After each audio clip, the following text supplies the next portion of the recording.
Hey, I'd like to welcome you to another episode of Mission Matters. My name is Adam Torres, and I'm so thrilled and excited to be at the 95th Annual Texas FFA Convention. We are in Dallas, Texas, and let me tell you, I am excited. We're celebrating our recent book release that we did with the Texas FFA, and I have one of the authors with me today, Benita Hodge, who is also a survey administrator over at USDA-NASS. Benita, first, I just want to say, hey, welcome and congrats on becoming a published author. Thank you very much. It's such an honor and a privilege. All right, so we got a lot to talk about today. For people that have been watching this series, we're trying to shed light on what's this magic going on at the Texas FFA. Like, why are so many people excited about it in Texas, and like, how do we get that message out there? So lots to cover, and maybe just to get us started here, like, how did you learn about Texas FFA to start out? Like, where did all that begin for you? Well, ironically enough, I just had a natural love for plants and animals. So I enrolled in a curriculum at school. It was called Science Academy, and it was an agricultural curriculum. So I didn't know anything about the FFA at that time. But thank God for my ag teachers who eventually, I don't know what they... Hold on, the ag teachers, The ag I'm told that the teachers. ag teachers are like the gateway to all of this. They are the gateway. I don't know if they saw this shy little girl, in class and with potential and reached out and said I should be a part of this organization. I didn't know what I was getting to at the time, but it really propelled me along the way. So that's where I got my start at. And I thank my ag teachers to this day for just reaching out and engaging me to be a part of the FFA. Yeah. Big shout out to the ag teachers out there that are Yes. working so hard. Thank you. Lisa Pieper and Adrian Pilger. I have to give them a shout out. Awesome. So, okay, so now let's go further in the story. So you learn about the Texas FFA, you join. What happens next? You join and you start at the green hen level. That's their entry level into the chapter. But you don't just join; you actually participate. And so there's so many ways to engage with through judging contests. And most people think of agriculture. Oh, I need land. I need animals. I need to have property. I didn't have any of those. So, but the FFA didn't limit my opportunities to be engaged with those type of activities. I did do some judging. I also Did you grow up in an ag kind of household, family? Like how?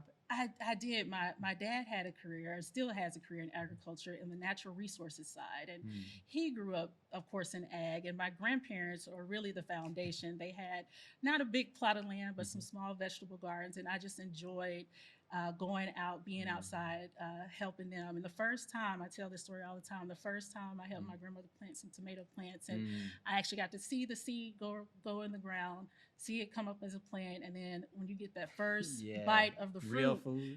yes, and it nourishes the body. So I was hooked from day one after that, and so I loved helping them in their vegetable gardens to see things grow, and I was just hooked from then on. So one of the big things that FFA, at least I know it for, is like cultivating the youth, right? And when we think about skills like leadership, like public speaking, like where did you fall kind of in that whole world?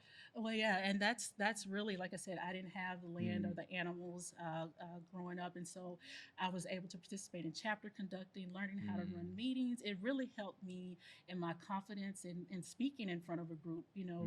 I didn't do that naturally, but being a part of the FFA, you felt like you were part of a family, a team, so you felt safe to do that in that setting, and it helped me come out of my shell.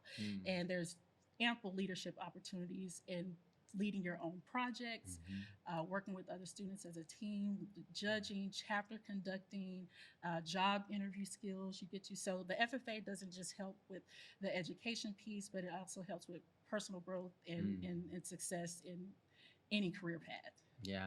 And so a lot of people that haven't been here, I want to give them kind of a little teaser. Like, what's your favorite part of convention? Gone through the system. I mean, you were in there, now you're as an adult coming back still. Like, what keeps you coming back? Yeah, I just love to see the excitement. I was watching a group of chapter down below downstairs, just admire their excitement coming together, work hard every day on their Mm, projects and their teams, and they come to state or even mm, nationals and can celebrate their wins and just the mm, camaraderie and the respect they have for each other, getting along and coming together to support and encourage mm, one another. So I love to see the students' excitement, mhm. especially when you get to that convention floor and Yeah. to see the crowds and the sea of blue and gold. I actually brought Yes. my sister for the first, this was Mm. her first FFA Oh, convention, wow. state convention. So I was like, everybody needs to just Mm. taste a little bit of this. Yeah, I had my little couple seconds of shine on the stage last year when I got to say a couple of words, and that was so much fun, and I was Yeah. just like the excitement, the energy, like it's a lot. And the professionalism, it's Yeah. just not something just thrown together. A lot And of am I right that the time. kids too, speaking of that, like the members, I should say, they're the ones running this show. They run it. Yes. Yes. So It's just think all. about, for context for everybody watching this, there'll be 15,000, I don't know, give or take, people at this convention. Huge convention, lots of moving parts. I mean, hundreds of, I mean, the speakers, the this, the that, like the programming is intense. It rivals any business conference I've been to, and I've been to them all over the world. And this is put on by young adults. It is. And again, the sea of blue jackets just gets Yeah, you.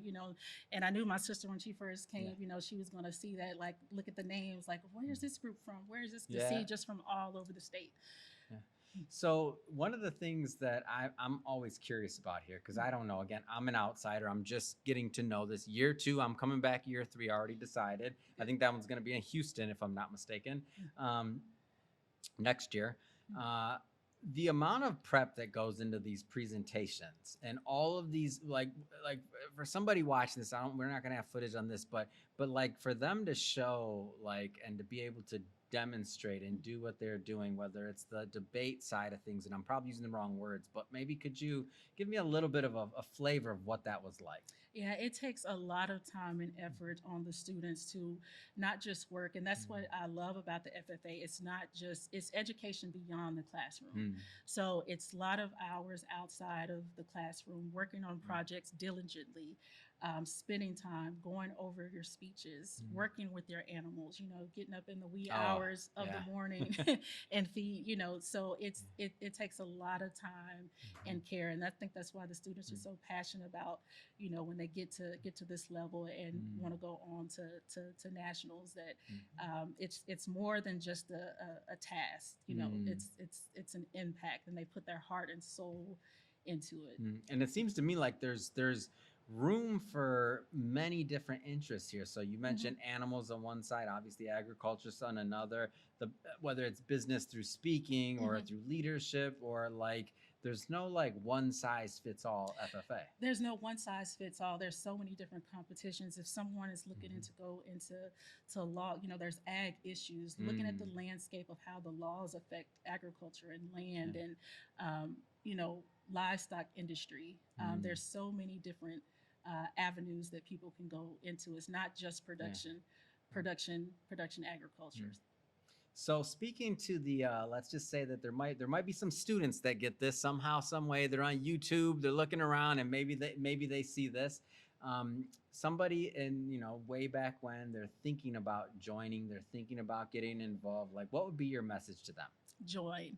I would say them? definitely join. You never know what you're gonna Mhm. like until you try it. So Mm, it's you may find that you really like it, but you can't knock something until you try it. I would definitely say join. You just don't know where those opportunities will mm, take you. I didn't know where they were going to yeah, take me. I got active in just about everything I could within the mhm, FFA to expose myself to different things, and I was exposed yeah. to things that I didn't even know existed.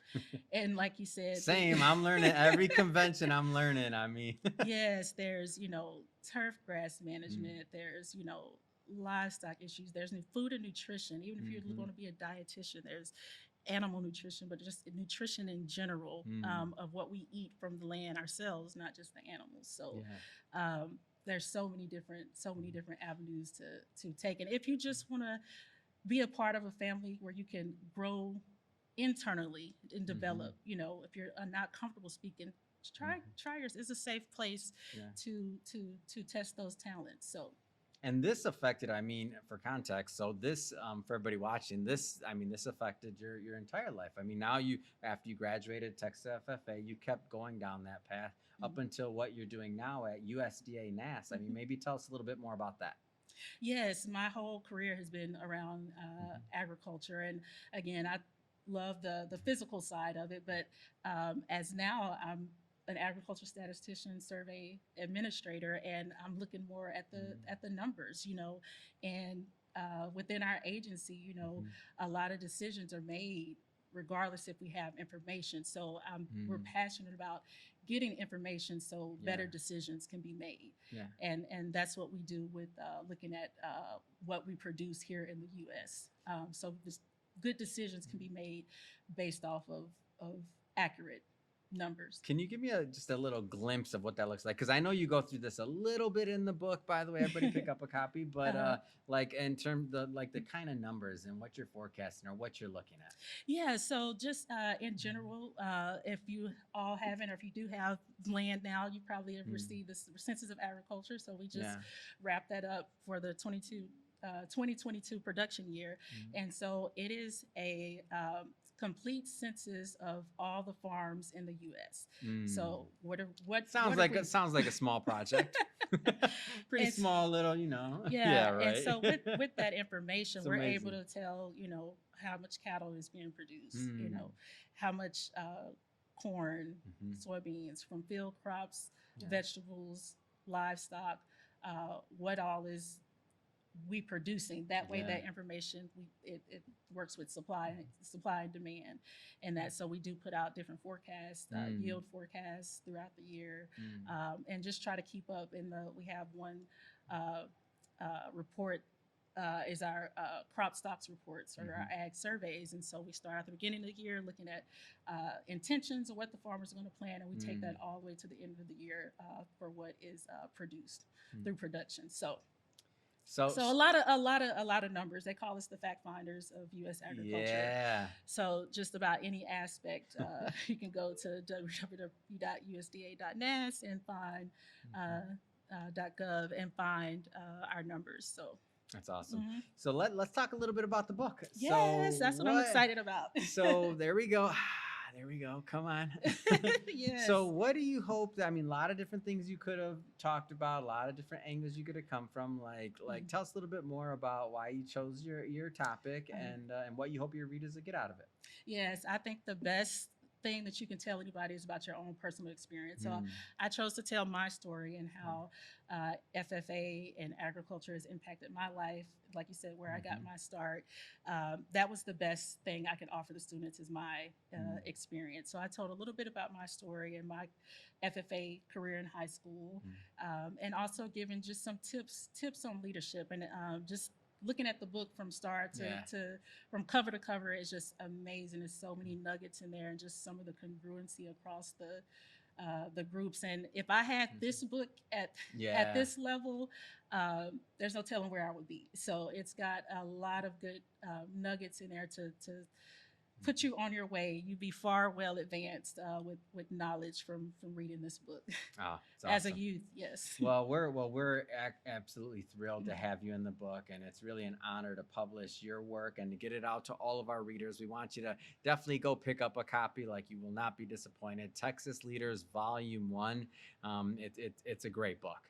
Yes. Well, Benita, I just want to say it has been, thank you for coming on the show first. Thank And you. so nice to finally meet you in person. I mean, Yes. working on a book with somebody for a while, and like, oh, we finally all get to meet. Exactly. And it was Yes. been great working with you. And thanks again for coming on the show. Yes. Thanks for having me. Such a pleasure and an honor, and congratulate all the other authors as well.